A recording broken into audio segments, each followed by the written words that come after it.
अमृत की खेती। एक बार भगवान बुद्ध भिक्षा के लिए एक किसान के यहाँ पहुंचे।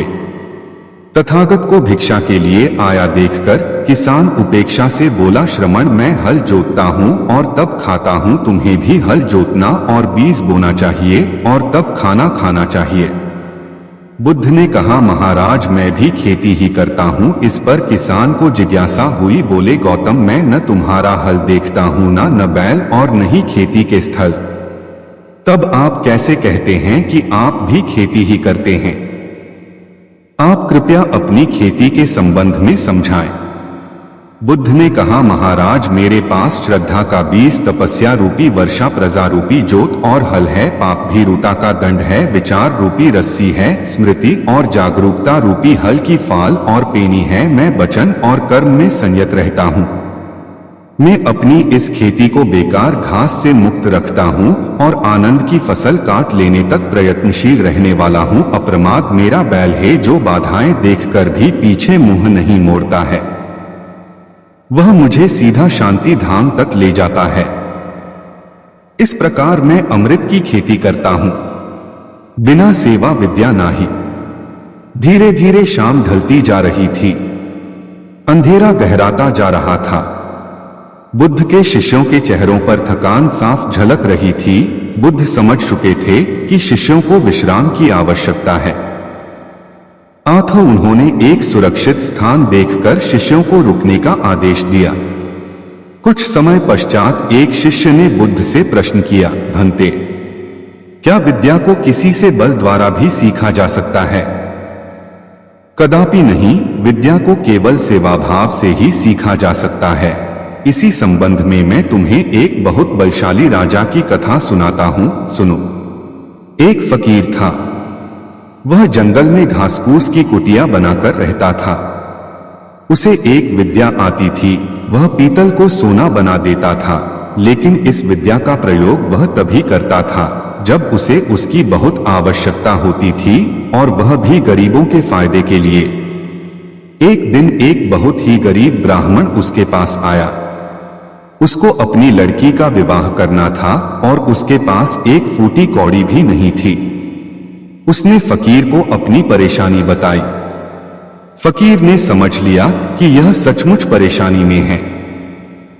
उसने पीतल के एक बर्तन को सोने का बनाकर उसे दे दिया और कहा कि इस बर्तन को बेचकर उन रुपयों से अपनी बेटी का विवाह कर लेना। ब्राह्मण उस बर्तन को लेकर एक सुनार की दुकान पर गया। जब उसने सुनार को वह बर्तन दिखाया तो सुनार को संदेह हुआ। ऐसे फटेहाल आदमी के पास सोने का बर्तन हो न हो, यह राजा का ही है। सुनार उसे पकड़कर राजा के पास ले गया। राजा ने पूछा कि क्या बात है, तो उसने सारी बात सच सच बता दी। बात सुनकर राजा के मन में लालच आ गया। उसने सोचा, फकीर को बुलाकर यह विद्या अवश्य सीखनी चाहिए। यह सोचकर उसने ब्राह्मण को तो छोड़ दिया, साथ ही अपने एक सिपाही से कहा कि जाओ और उस फकीर को पकड़कर ले आओ। सिपाही गया और थोड़ी देर में ही फकीर को लेकर आ गया। राजा ने कहा, फकीर, तुम पीतल को सोना बनाना जानते हो? फकीर बोला, जी हां। राजा ने कहा, यह विद्या हमें सिखा दो। फकीर निडरता से बोला, नहीं, मैं ऐसा नहीं कर सकता। जानते हो मैं कौन हूं? राजा ने कड़क कर कहा। फकीर बोला, जानता हूं, खूब अच्छी तरह से जानता हूं। राजा को बहुत गुस्सा आया। उसने कहा, मैं तुम्हें 15 दिन का समय देता हूं। अगर इस बीच तुमने मुझे विद्या सिखा दी तो ठीक, नहीं तो फांसी पर लटकवा दूंगा। उसने फकीर को भेज दिया। वह रोज शाम को उसके पास सिपाही भेजता कि वह तैयार है या नहीं। फकीर का एक ही उत्तर, नहीं। ऐसी विद्या को राजा छोड़ना नहीं चाहता। उसने देख लिया कि फकीर को डराने धमकाने से कोई नतीजा नहीं निकलेगा, तो उसने दूसरा उपाय सोचा। जब 7 दिन बाकी रह गए तो उसने अपना भेष बदला और फकीर के पास जाकर उसकी सेवा करने लगा। उसने फकीर की इतनी सेवा की कि फकीर खुश हो गया। फकीर ने पूछा, बोल तू क्या चाहता है? राजा ने कहा, मुझे आप वह विद्या सिखा दीजिए जिससे आप पीतल से सोना बना देते हैं। फकीर ने उसे विद्या सिखा दी और कहा, देख, इसका इस्तेमाल दीन दुखियों की भलाई के लिए ही करना। राजा अपने महल में आ गया। 15वें दिन उसने फकीर को बुलाया और कहा, बोलो, विद्या सिखाने को तैयार हो या नहीं? फकीर ने कहा, नहीं। तो तुम्हें फांसी लगवा दूं? जरूर। तब राजा ने गर्व से हंसकर कहा, जिस विद्या का तुम्हें इतना घमंड है उसे मैं जानता हूं। इतना कहकर राजा ने एक पीतल के बर्तन को सोने का बनाकर दिखा दिया। फकीर ने कहा, राजन, तुमने यह विद्या किसी की सेवा करके सीखी है। विद्या कभी भी डरा धमकाकर हासिल नहीं की जा सकती। सभी शिष्य कहानी का अर्थ समझ चुके थे। इसके पश्चात सभी ने एक साथ भोजन किया और विश्राम करने लगे। शांति का मार्ग। एक दिन गौतम बुद्ध अपने शिष्यों के मध्य शांति की चर्चा कर रहे थे। चर्चा करते हुए उन्होंने अपने शिष्यों को एक कथा सुनाई। एक व्यापारी था। उसने व्यापार में खूब कमाई की, बड़े बड़े मकान बनवाए, नौकर चाकर रखे, लेकिन दुर्भाग्य की बात है कि उसके दिन फिर गए। व्यापार में घाटा आया और वह एक एक पैसे के लिए मोहताज हो गया। जब उसकी परेशानी असहनीय हो गई, तब वह एक साधु के पास गया और रोते हुए बोला, महाराज, मुझे कोई मार्ग बताइए जिससे मुझे शांति मिले। साधु ने पूछा, तुम्हारा सब कुछ चला गया? व्यापारी ने कहा, हाँ महाराज। साधु बोला, तुम्हारा था तो उसे तुम्हारे पास रहना चाहिए था। वह चला कैसे गया? व्यापारी चुप हो गया। जन्म के समय तुम अपने साथ कितना धन लाए थे? स्वामी जी, जन्म के समय तो सब खाली हाथ आते हैं। साधु बोला, ठीक है, अब यह बताओ कि मरते समय अपने साथ कितना ले जाना चाहते हो? मरते समय साथ कौन ले जाता है जो मैं ले जाऊंगा? साधु बोला, जब तुम खाली हाथ आए थे और खाली हाथ जाओगे तो फिर चिंता किस बात की करते हो? व्यापारी ने कहा, महाराज, जब तक मौत नहीं आती तब तक मेरी और मेरे घर वालों की गुजर बसर कैसे होगी? साधु हंस पड़ा, जो धन के भरोसे रहेगा उसका यही हाल होगा। तुम्हारे हाथ पैर तो हैं, उन्हें काम में लाओ। पुरुषार्थ सबसे बड़ा धन है। ईश्वर पर भरोसा रखो। शांति का यही एकमात्र मार्ग है। व्यापारी की आंखें खुल गईं। उसका मन शांत हो गया। जाने कितने वर्षों के बाद पहली बार रात को उसे चैन की नींद आई और उसके शेष दिन बड़े आनंद में बीते। प्रातःकाल दैनिक कार्यों से निवृत्त होकर गौतम बुद्ध के सभी शिष्य एकत्र हो गए। गौतम बुद्ध ने संदेश देना आरंभ किया। बोले, आज मैं तुम्हें ऐसे व्यक्ति की कथा सुनाता हूँ जिसके पास सब कुछ होते हुए भी वह दुखी था। गौतम बुद्ध ने कहना आरंभ किया। किसी नगर में एक सेठ रहता था। उसके पास लाखों की संपत्ति थी, बहुत बड़ी हवेली थी, नौकर चाकर थे। फिर भी सेठ के मन को शांति नहीं थी। एक दिन किसी ने उसे बताया कि अमुक नगर में एक साधु रहता है। वह लोगों को ऐसी सिद्धि प्राप्त करा देता है कि उससे मनचाही वस्तु मिल जाती है। सेठ उस साधु के पास गया और उसे प्रणाम करके निवेदन किया, महाराज, मेरे पास धन की कमी नहीं है, पर फिर भी मेरा मन बहुत अशांत रहता है। आप कुछ ऐसा उपाय बता दीजिए कि मेरी अशांति दूर हो जाए। सेठ ने सोचा कि साधु बाबा उसे कोई ताबीज दे देंगे या और कुछ कर देंगे जिससे उसकी इच्छा पूरी हो जाएगी, लेकिन साधु ने ऐसा कुछ भी नहीं किया। अगले दिन उसने सेठ को धूप में बिठाए रखा और स्वयं अपनी कुटिया के अंदर छाया में जाकर चैन से बैठा रहा। गर्मी के दिन थे। सेठ का बुरा हाल हो गया। उसको बहुत गुस्सा आया, पर वह उसे चुपचाप पी गया। दूसरे दिन साधु ने कहा, आज तुम्हें दिन भर खाना नहीं मिलेगा। भूख के मारे दिन भर सेठ के पेट में चूहे कूदते रहे। अन्न का एक दाना भी उसके मुंह में नहीं गया, लेकिन उसने देखा कि साधु ने तरह तरह के पकवान उसी के सामने बैठकर बड़े आनंद से खाए। सेठ सारी रात परेशान रहा। उसे एक क्षण को भी नींद नहीं आई। वह सोचता रहा कि साधु तो बड़ा स्वार्थी है। तीसरे दिन सवेरे ही उठकर उसने अपना बिस्तर बांधा और चलने को तैयार हो गया। तभी साधु बाबा उसके सामने आकर खड़े हो गए और बोले, सेठ क्या हुआ? सेठ ने कहा, मैं यहाँ बड़ी आशा लेकर आपके पास आया था, लेकिन मुझे यहाँ कुछ नहीं मिला। उल्टे ऐसी मुसीबतें उठानी पड़ी जो मैंने जीवन में कभी नहीं उठाई। मैं जा रहा हूं। साधु हंसकर बोला, मैंने तुम्हें इतना कुछ दिया पर तूने कुछ भी नहीं लिया।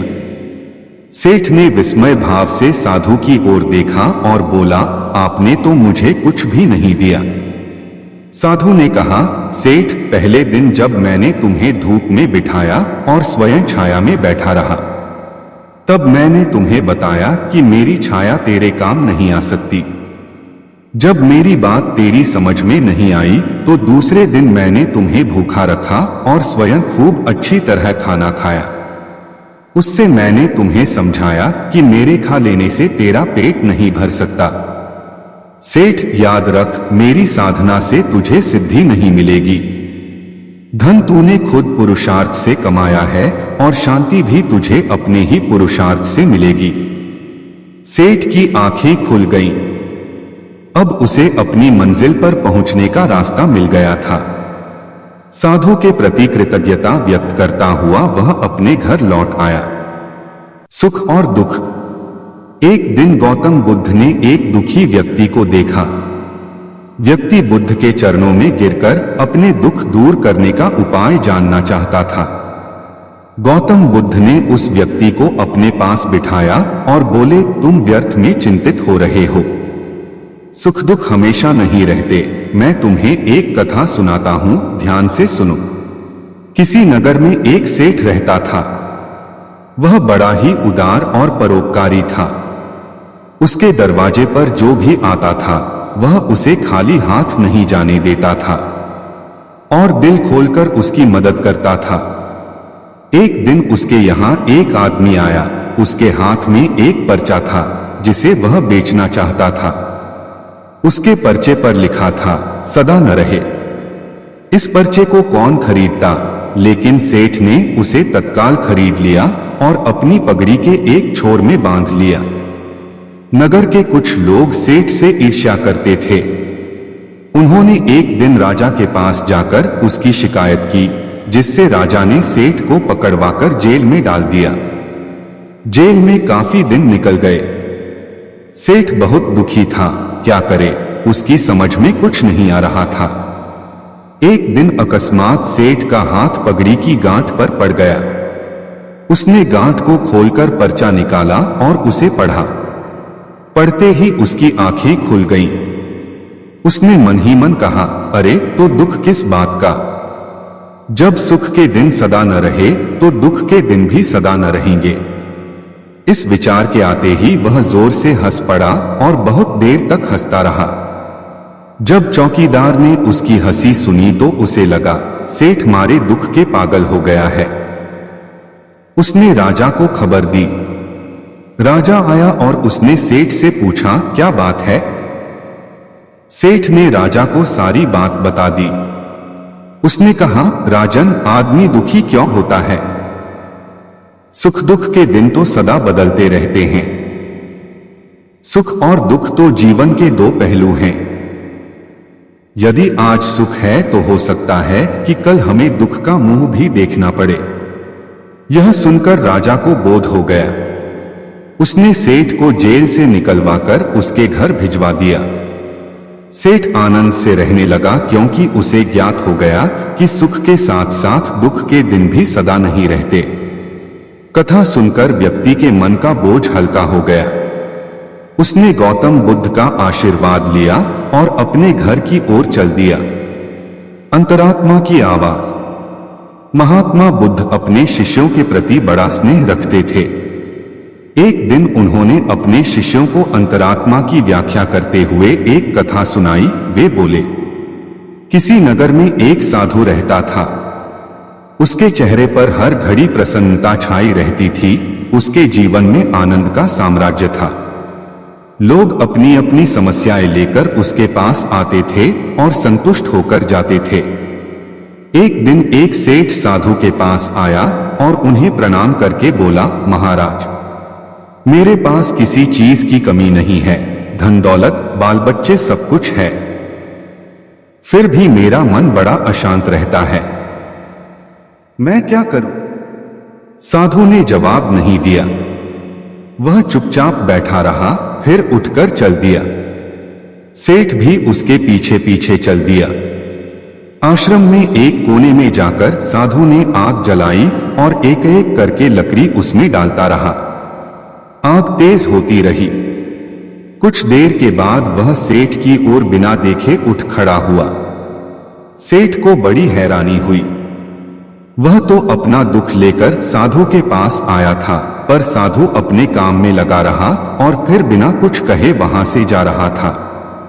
सेठ ने आगे बढ़कर कहा, स्वामी जी, मैं बड़ी आशा लेकर आपकी सेवा में आया हूं, मुझे कुछ रास्ता तो बताइए।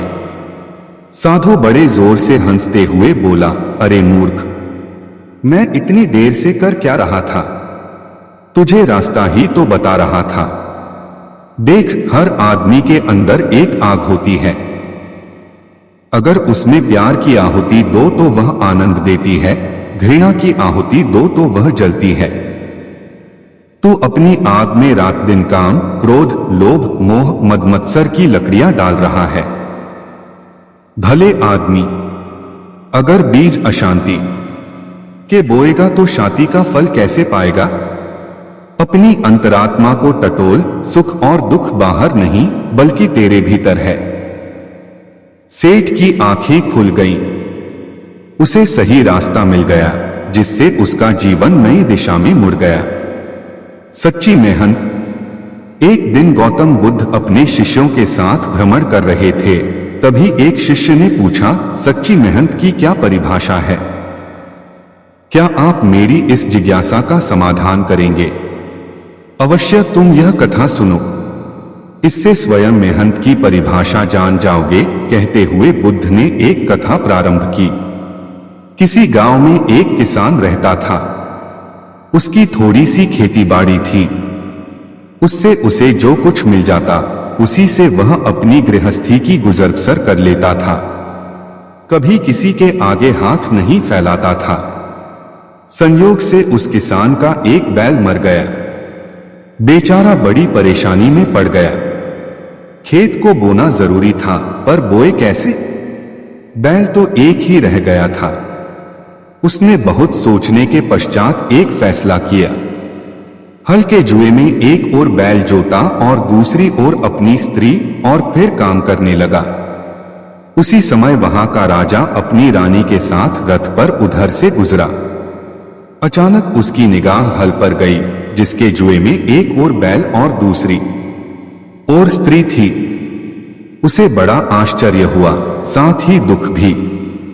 उसने रथ को रुकवाया और किसान के पास जाकर पूछा, यह तुम क्या कर रहे हो? किसान ने निगाह उठाकर उसकी ओर देखा और बोला, मेरा एक बैल मर गया है और खेत को बोना जरूरी है। राजा ने कहा, भले मानस, कहीं स्त्री से भी बैल का काम लिया जाता है?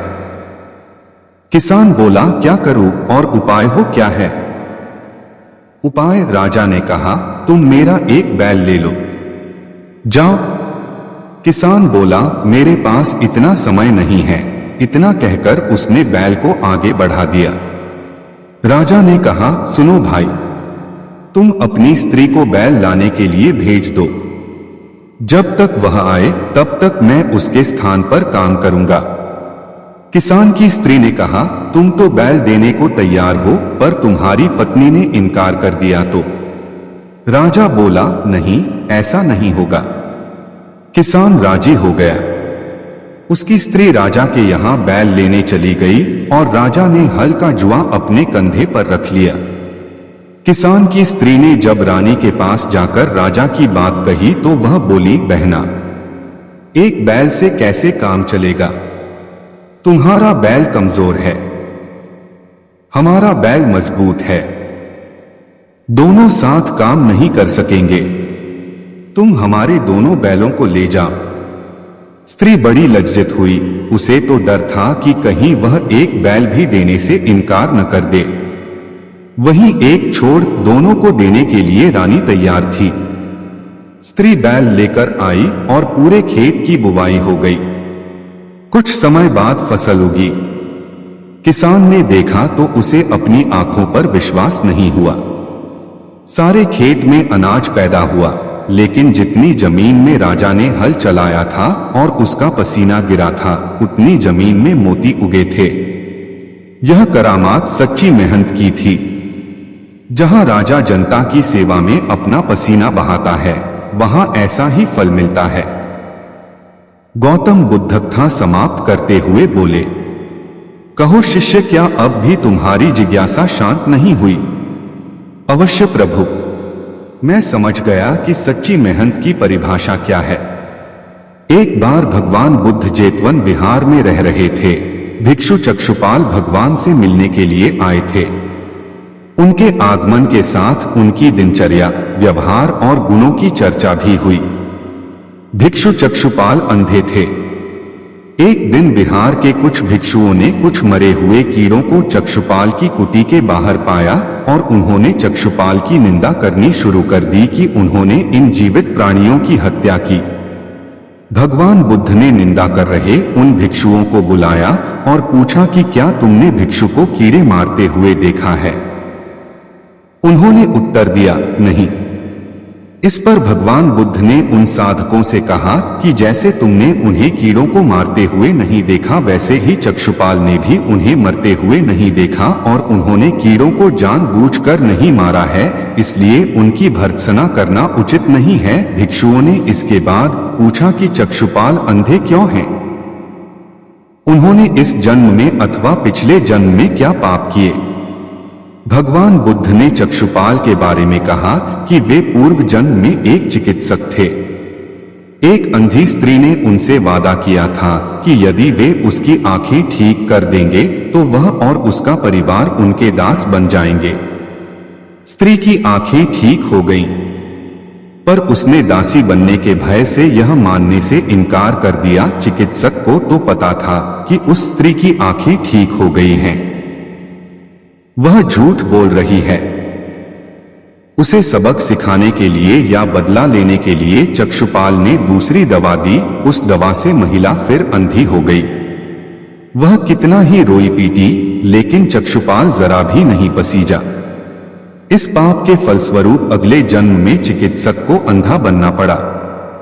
एक बार भगवान बुद्ध अपने अनुयायियों के साथ किसी गांव में उपदेश देने जा रहे थे।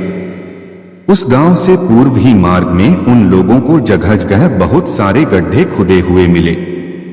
बुद्ध के एक शिष्य ने उन गड्ढों को देखकर जिज्ञासा प्रकट की, आखिर इस तरह गड्ढे का खुदे होने का तात्पर्य क्या है? बुद्ध बोले, पानी की तलाश में किसी व्यक्ति ने इतने गड्ढे खोदे हैं।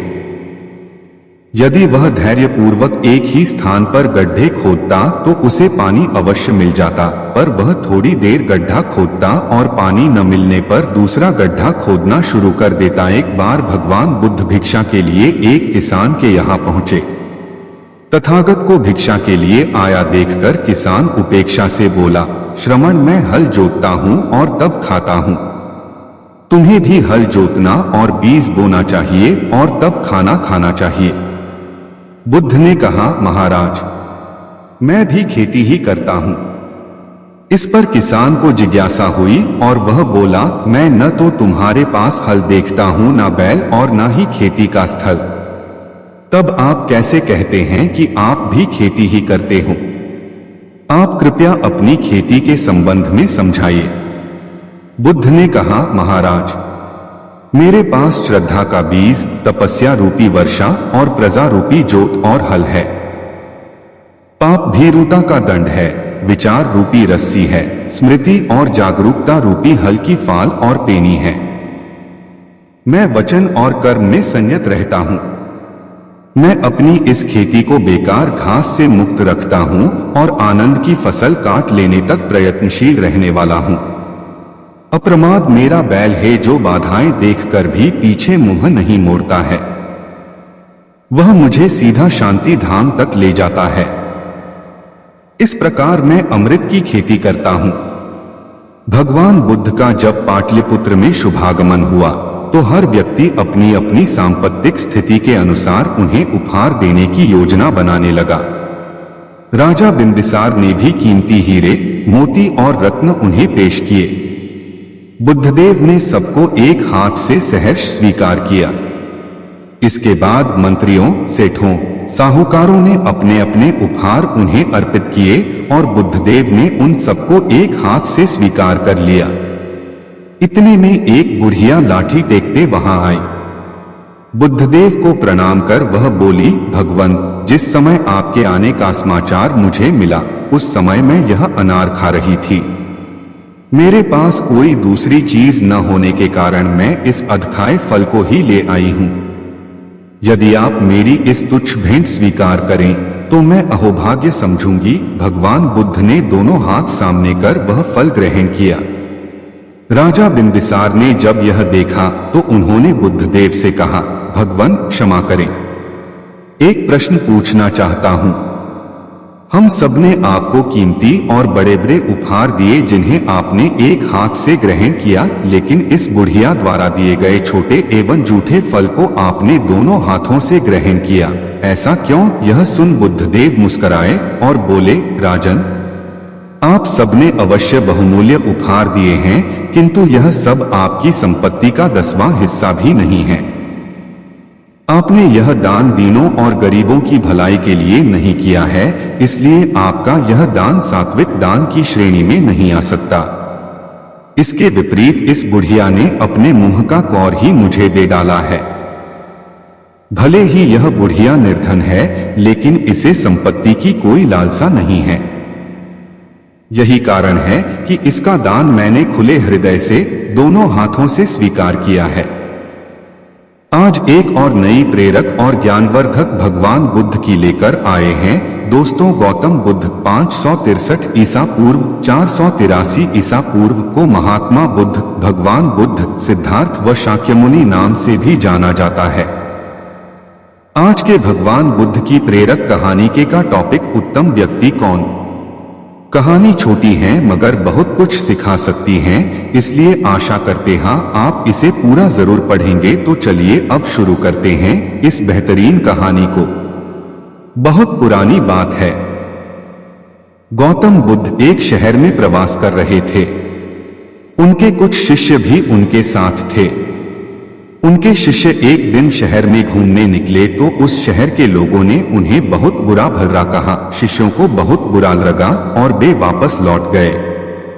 गौतम बुद्ध ने जब देखा कि उनके सभी शिष्य बहुत क्रोध में दिख रहे हैं तो उन्होंने पूछा, क्या बात है, आप सभी इतने तनाव में क्यों दिख रहे हैं? तभी एक शिष्य क्रोध में बोला, हमें यहां से तुरंत प्रस्थान करना चाहिए। जब हम बाहर शहर में घूमने गए तो यहाँ के लोगों ने बिना वजह हमें बहुत बुरा भला कहा। जहाँ हमारा सम्मान न हो वहाँ हमें एक पल भी नहीं रहना चाहिए। यहाँ के लोग सिर्फ दुर्व्यवहार के सिवा कुछ जानते ही नहीं हैं।